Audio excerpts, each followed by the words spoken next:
Okay, today it is February 6th, 2014. The time is approximately 3:30. I have an audience of 8 people. 1, 2, 3, 4, 5, 6, 7, and 8.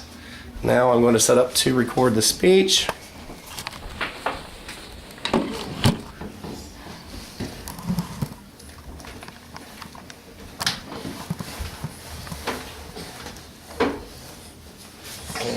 Okay, that looks pretty good right there. Okay. Today I'm going to be talking about electricity and how electricity comes to our homes. If I called 100 people right now on the telephone to ask them, how does electricity get to your home? I'm not sure that anybody would be able to answer that accurately. Made me kind of curious, so I did some research to find out what do American people know about electricity. And the Smithsonian Institute in 1997 did a similar study, and they best summarized the American mindset on electricity by saying, yet most people, despite their great dependence on electrical power, hardly give it a thought. So today what I'm going to do is I'm going to break electricity down into 3 different areas: generation, transmission, and distribution. And what that means, if a lot of us here at the electric bills, you'll know that they've seen those terms before on their electric bill as the line items for charges: generation, transmission, and distribution. Oftentimes there'll be a different company serving each one of those purposes. So generation, what does generation mean? Generation is simply where electricity is generated, where it's made. And the U.S. Energy Information Administration reports that 80% of the electricity used in the United States is generated in power plants. Well, you have to ask yourself, where does the other 13% come from? That would be our green power, which is our environmentally friendly power. Would be solar, geothermal, wind, hydro, things like that. They're great sources of electricity, but unfortunately they're not reliable for 24 hours a day, 7 days a week electricity, and it can't meet the demands of the United States of America. So, what is generation? Generation is where we make electricity. 87% of that comes from power plants. Power plants are broken down into three different areas. You have a coal-burning power plant, a gas-burning power plant, and a nuclear power plant. They all three do the exact same thing. They take a source of fuel, and from the fuel they get heat. The heat heats water. The water turns into steam. The steam is driven through a turbine. The turbine is connected to a generator. And inside the generator, electricity is produced. That's the electricity that we can actually see right now on those lights. So that basically is it. Fuel in, electricity out. That's a power plant. Now, I mentioned earlier, we have coal, we have gas, and we have uranium for our nuclear power plants as our main sources of fuel. A lot of times when people talk about coal, they get a little bit of anxiety because it's dirty, causes a lot of pollution. Well, actually, in 2014, the U.S. Energy Information Administration reports that 98% of the pollution resulting from coal is cleaned in today's modern coal-fired power plants. That's where I work, and I can affirm that that is an accurate number. I scrub between 97 and 99% of the pollution away from the coal that is burned in our power plant. So that averages out to about 98%. And we also know that there's about a 300-year supply of coal left in the United States. So we've got several more years of coal. Now the interesting thing is we're not burning as much coal, and as we're not burning it because of a lot of environmental issues, it's being shipped overseas and being burnt there. So we're letting our natural resources slip away from us. Not necessarily a good thing in my opinion. Gas. Because of shale gas, right now we have about a 600-year supply of gas to meet our electrical needs in the United States. So that's a lot of gas. But both of these things do have a time limit.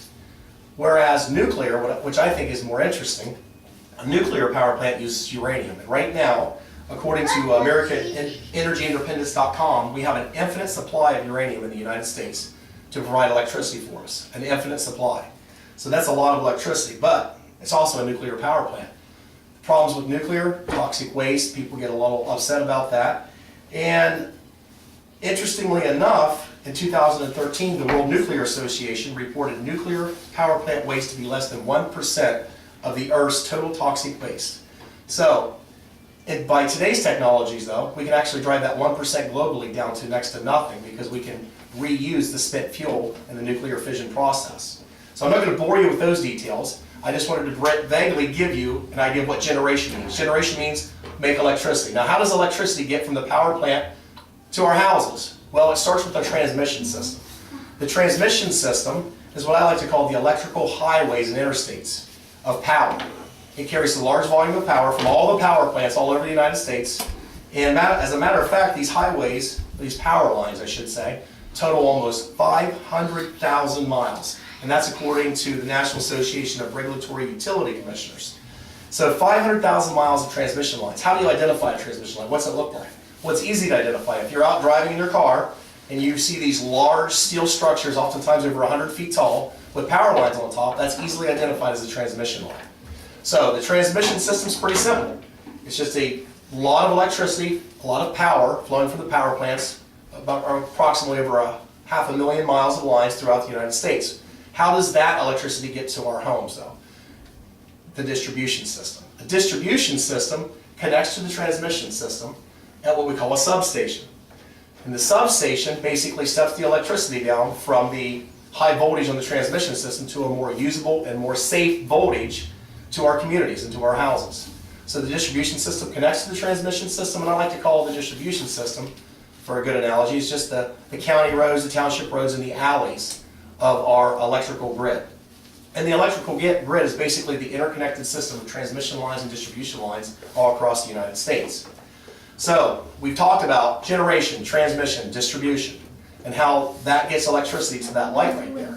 What about earlier talking about electric bills? What does that mean in terms of how they break the charges down? Interestingly enough, you would think the most money would be spent making the power, but actually it's not. If you look at an electric bill, actually I just looked at mine probably a few weeks ago, and I saw that when I broke down the generation and transmission charges, and my company happens to provide that here, 60% of the transmission, 60% of that bill, which out of $100 for transmission and distribution, out of $100 for generation and transmission, $60 went to transmission.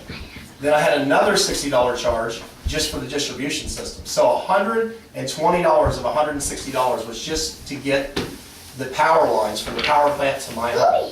And the reason that is because billions of dollars are spent annually maintaining our transmission and distribution lines. The number one causes of outages, power loss to our homes, is our distribution system because of how weak it's built. And you can obviously see when you drive down the road and you compare the little poles holding on the power lines coming to our homes versus the large steel structures of the transmission system, there's a big difference in structural integrity. So as a result, when we have our storms, whether it be tornadoes, hurricanes, somebody wrecking their car alongside the road and knocking a pole down, it's easy to see why the distribution system is the weaker part. So today my goal was to help everybody understand a little bit more about how electricity comes to their homes. And I broke that down into, once again, generation, the generating of electricity, the making of electricity, transmission, the highways, the interstates of America that bring the power lines out into our communities, and then the distribution system where those power lines break off and come to our homes within those communities. So hopefully this gives everybody a little bit more information on electricity in the United States and how it works. And I thank you for your time. And that was not bad. I was about 9 minutes, I think. And we're done.